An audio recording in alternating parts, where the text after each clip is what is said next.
Hello everyone, this is a video about a comparison between a Warbird and two Cessnas. Let's get right to it and compare the stall. It's a Cessna 170B and the first stall is with flaps up. It's not too violent.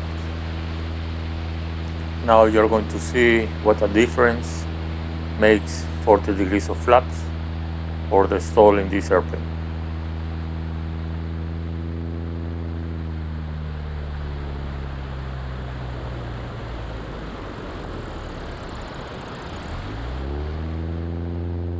Drops steep but is straight.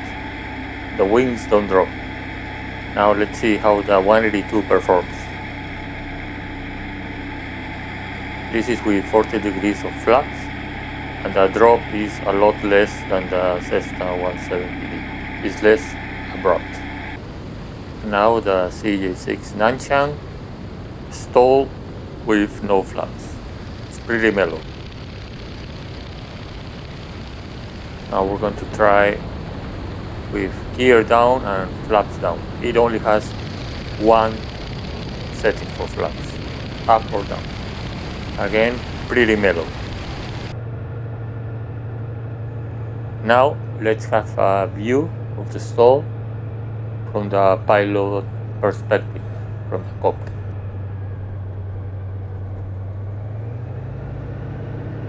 It is very mellow and predictable because the plexiglass on the cabin starts shaking.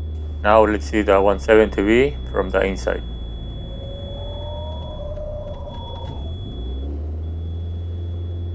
The stall is a lot more abrupt than the other two airplanes.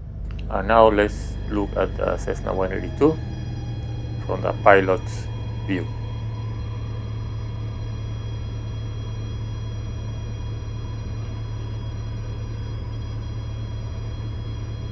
It is pretty mellow.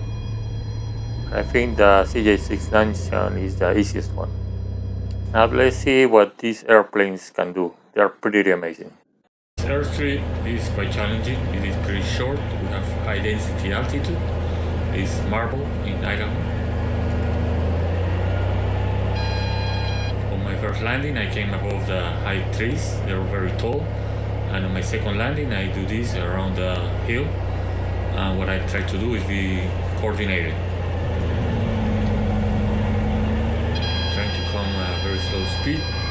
And it is very important, especially when you're coming slow, to be coordinated if you're doing any turns.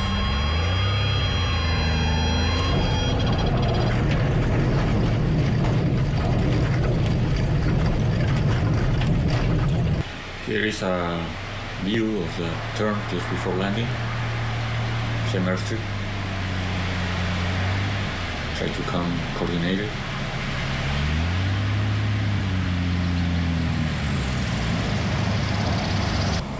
This is Dogleg gravel bar in Washington. When you come from the bridge, it is pretty challenging because you have to do a very slow, sharp turn before landing. It is a must. This turn coordinated.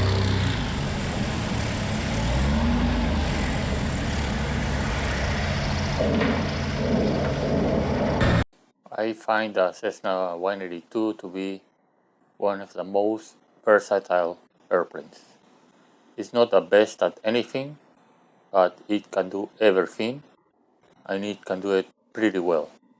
This is an example of a tight landing into a gravel bar, slow speed, tight turn, and the airplane does it with no problem at all. Now let's see the Cessna 170B. For off-airport operations, definitely it is easier to fly, land, and take off than the Cessna 182. For starters, you are landing 10 miles an hour slower. You have 31-inch Alaska push wheels that will absorb uneven terrain and rocks. Also, it's more predictable and easier to make very nice and smooth landings.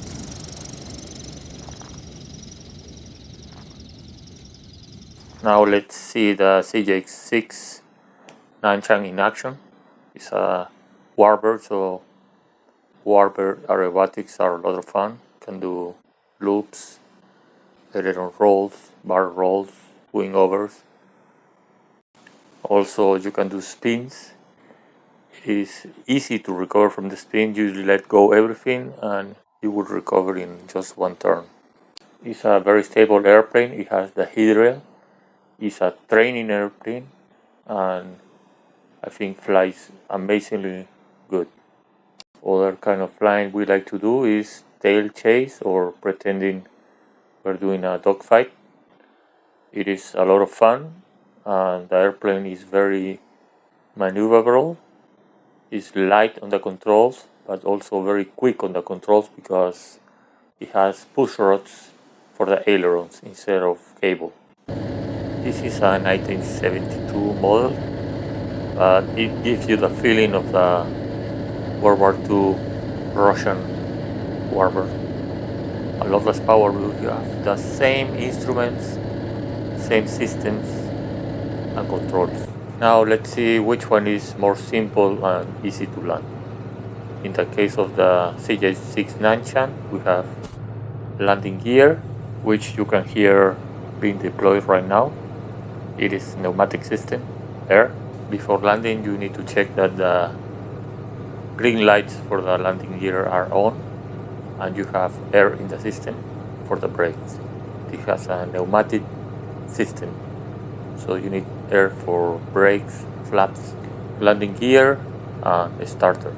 Once you're on the white arc on the airspeed indicator, you can deploy the flaps, just one setting. The trim is not as important as in the Cessnas. You can be trimmed, out of trim, but it won't affect much the takeoff or land. Keep an eye on the stick, my hand, and you can see how easy it is to land this airplane.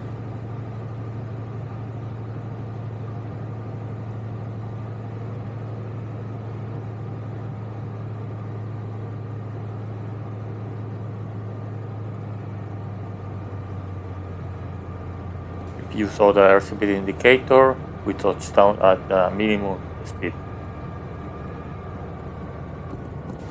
This airplane is easier to land than any Cessna I have flown. Now let's see the takeoff. Again, look at my hand on the stick. The procedure is just keep the stick back, pulled, and once you are rotating, just let go a little bit, and that's it. You have to press left rudder instead of right rudder because the engine turns in the opposite direction, and retract the landing gear. That's all. Very simple and very easy to take off. Again, not to worry much about trim or flap settings. Easier to take off on this airplane than any of the other Cessnas I fly. Now let's look at the takeoff in the Cessna 170B from a gravel bar. The trim has to be set right at the right position. I start with 20 degrees of flaps, push the nose, the tail lifts, and then I add 10 degrees more for 30 degrees and lift off. So a lot more workload than the CJ6 Nanchang and the Cessna 182.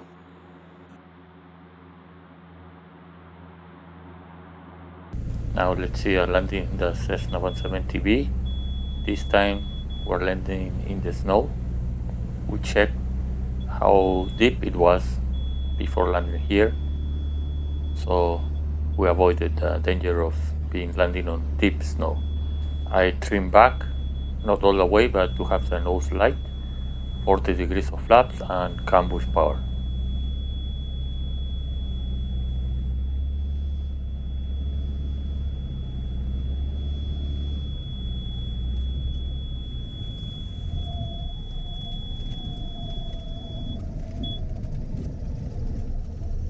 Now let's see a takeoff in the Cessna 182.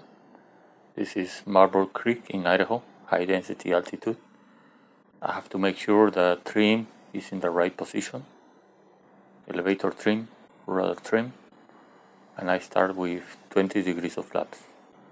Since it is a high density altitude airstrip, I need to lean the mixture for altitude. Easier than the Cessna 170B, but not as simple and easy as the CJ6 Nanchang. Now let's see a landing in the Cessna 182. This is Granos de Oro Airport in Costa Rica.